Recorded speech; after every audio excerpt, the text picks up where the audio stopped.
Hello hi friends नमस्कार जय श्री जगन्नाथ जय माँ विरजा ये जो रास्ता फ्रेंड्स देखुं यहाँ हूँ जाजपुर जिलार जाजपुर टाउन ठू 3 किलोमीटर आ मो पछ पाखे जो दृश्यटा फ्रेंड्स देखुं मुझे हाथ बढ़ाऊँ फ्रेंड्स देखो यहाँ हूँ आमर सिद्धेश्वर पीठ आर किंबदंती कौन अच्छी आपण मैंने चलतु जा देखा आठी अच्छी 108 लिंग कथार अच्छी 7 थर जीव पुरी थरे आसब रसिया कड़ी पाप जीव धोई आउ वीडियोटा को आपण मैंने फ्रेंड्स स्क्रिप करंतु नहीं आ चलतु जा देखिए ये बोर्ड रे कौन लिखाई फ्रेंड्स देखु मुझे हाथ बढ़ाऊँ देखो बाबा सिद्धेश्वर पीठ आ फुल वीडियोटा स्क्रिप करंतु देखु आपण जान चलतु भितर को जा भीतर पूरा चारि पार्श्वर दृश्यटा फ्रेंड्स देखा आ कौन कौन अच्छी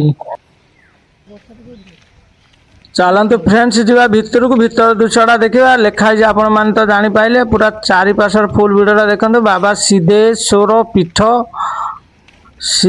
पीठ आउ चलतु आउ देखो मो डाण पाखे गोटे अच्छी पूरा पुराणा मंदिर गोटे केते हजार वर्ष तो कही हेनी ये डाण पाखे देखु तापर आपण मैंने जापारे ये केते वर्षर केते हजार वर्ष तलर ये मंदिर आउ चलतु देखा आउ ये मंदिर पूरा सम्मुख सामने पूरा अच्छी बैतरणी नदी और बैतरणी नदी पूरा ये मंदिर थिबारु सेठू से उत्तर को जाइए माने डाहाण को जाइए आपण माने ये मंदिर टा भी पूरा सामने पूरा पड़ुची ये जो नईटा हूँ बैतरणी नदी आ चलतु जा आगू को जा आगर देखा पानी पूरा हो जाए केते सारा पानी देखु आटा हूँ पाताल फुट लिंग पूरा पातालू आसी लिंग आर कौन किंबदंती आपण मैंने देखु जानतु जानीपारे फुल वीडियोटा देखु स्क्रिप करंतु नहीं छोट मिनी ब्लॉग को support like share comment subscribe friends कर दिंतु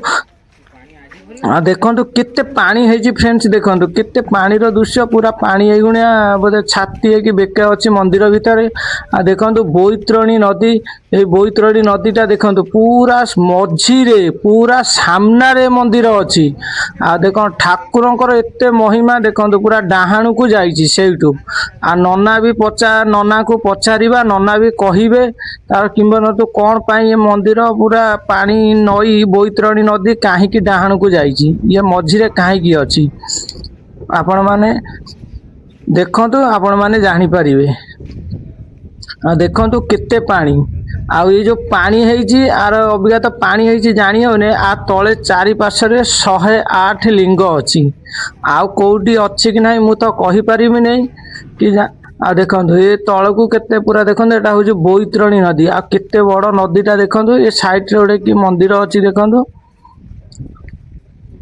छोट कुनी मंदिर गोटे अच्छी एपट साइड देखो कमी सब स्पॉल पूरा है देखो ये पारा खाऊँ तले पारा केते शीघ्र उड़ी पड़े आउ सब पत्थर पैकिंग है मंदिर सुरक्षा जमी न खाई जीव आ मंदिर केते सुरक्षा रही देखु आउ मंदिर तलू को एटा रही एटा ऊपर भी नुह एटा तलू पाताल तलू आई लिंगटा आ पानी केते देखो एटा हूँ तार पाच एटा हूँ बाट जावाई तलू आर सुखिला वीडियोटा आपण माने को मु देखाइदेम पानी कमिला परे ए वीडियोटा आपण माने देखि पारिबे एटा तो पानी है अबिका श्रावण मास बोली एटा पानी है पानी जाई कमिबो जाई कि कार्तिक मास बेलू एगुणा 2-3 मासे पूरा रहिबो 4 मासे पूरा पानी रहिबो तापरे पानी फेरे ऑटोमेटिक से कमी जीवो सुखी जीवो आ देखो नना अबिका आसिले पानी किछि फूल भल मंद किछि आनिके पकाउछन साइड रे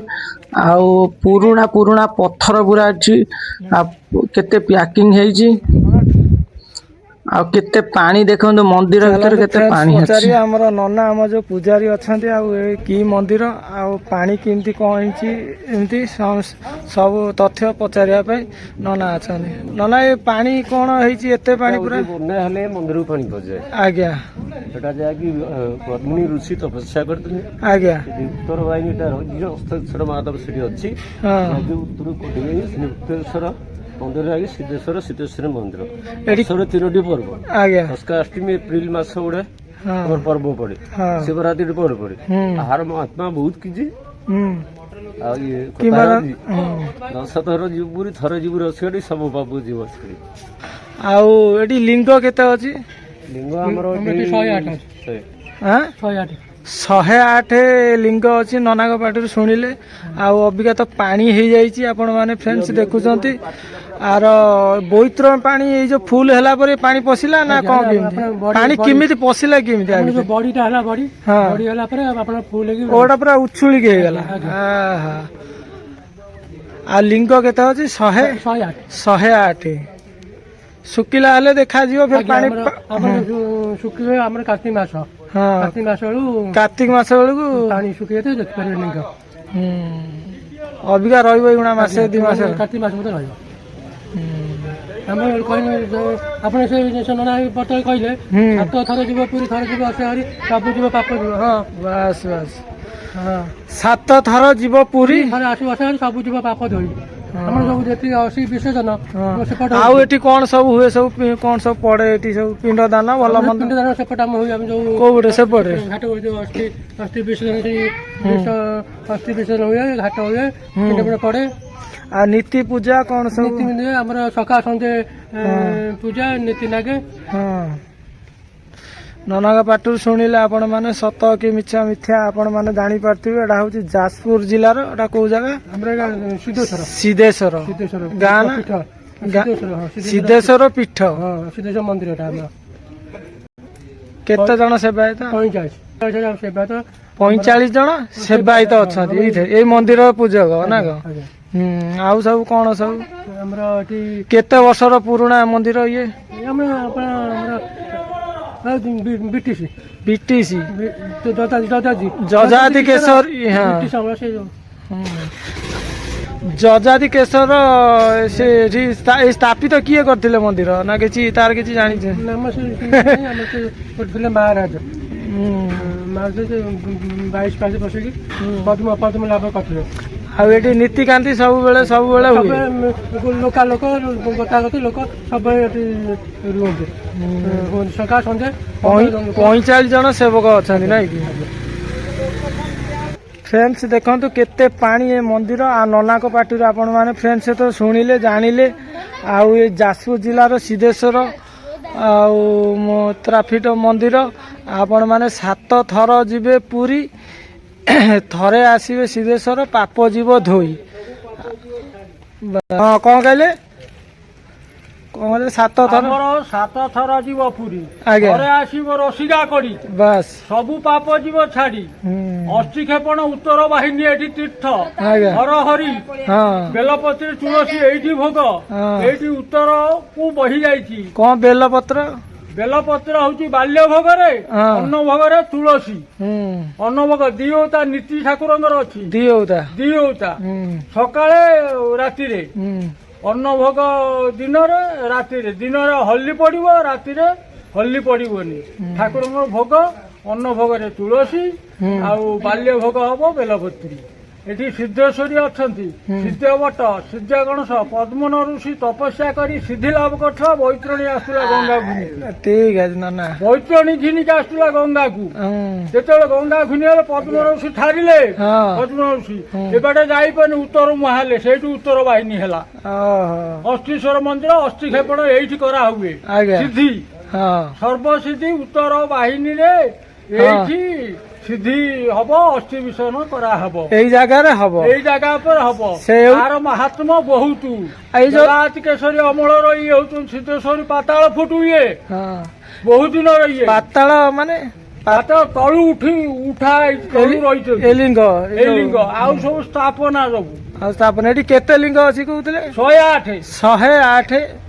108 ଲିଙ୍ଗ ଅଛି।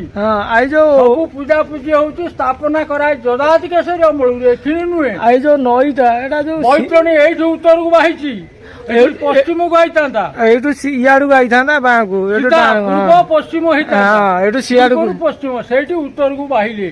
ବୈତରଣୀ ସେଇଠୁ ଗଲେ। ବୈତରଣୀ ଯୋଉ ଆପଣ ମାନେ ଯୋଉ କହୁଥିଲେ ଯୋଉ ନଈଟା ଏଇ ସିଧା ଧର ଆସିଥାନ୍ତା, ଦେଖନ୍ତୁ ଫ୍ରେଣ୍ଡସ୍, ଆଉ ସେ ଡାହାଣକୁ ଗଲା ଉତ୍ତରକୁ, ନାଇଁ ଉତ୍ତରକୁ ଗଲା, ଉତ୍ତର ବାହିନୀ ଏଠି ତୀର୍ଥ କରାହେଲା। ନଈଟା ଫ୍ରେଣ୍ଡସ୍ ଦେଖୁଥିଲେ ଯୋଉ ଭିଡିଓଟା ଆପଣ ମାନେ ଦେଖଉଥିଲେ ଟିକେ ଆଗରୁ। କଣ ଏଠି ହଉଛି ସବୁ? ଏଠି ଅସ୍ଥି କ୍ଷେପଣ ହୁଏ। ହଁ। ଉତ୍ତର ବାହିନୀ ତୀର୍ଥରେ ଅସ୍ଥି କ୍ଷେପଣ ହୁଏ। ଅସ୍ଥିଶ୍ୱର ମନ୍ଦିର ଏଇ ଜାଗାରେ ଅଛି, ଆଉ କୋଉଠି ନେଇ। ଗଙ୍ଗା ଗୟା ବାରଣାସୀ ମନ୍ଦିର ଏଇ କୋଉଟା? ଏଇ ମନ୍ଦିର ହେଇ ଏଇ ଯୋଉ ମନ୍ଦିର ଏଇ ଦେଖୁଛନ୍ତି ସେଇ ମନ୍ଦିର ଏଇଟା ନାଇଁ? ଏଠି ଅସ୍ଥିଶ୍ୱର ମନ୍ଦିର କରାହେଇଛି। ଏଠି ପିଣ୍ଡଦାନ କରାହୁଏ। ସବୁ ଏଠି ଅସ୍ଥିଶ୍ୱର ମନ୍ଦିର କରାହୁଏ। ଆଉ ଅସ୍ଥି ଖରା ହୁଏ, ମାନେ ଅସ୍ଥି କର୍ମ କରାହୁଏ। କର୍ମ କରାଯାଏ।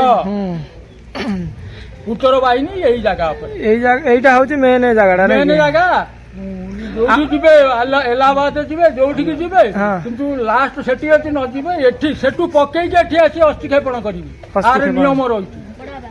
ଅସ୍ଥିଶ୍ୱର ମନ୍ଦିର, ଅସ୍ଥିଶ୍ୱର ଅସ୍ଥି ଘାଟ ଏଟା ଘାଟ। କେତେ ପୁରାଣ ମନିତ ଦଦାତି କେଶରୀ ଅମଳୁରେ କଥାରେ କହିଛି 7 ଥର ଯିବ ପୁରୀ, ଥରେ ଆସିବ ରସିଆ କରି, ଯେତିକି ପାପ ଯିବ ସବୁ ଛାଡି।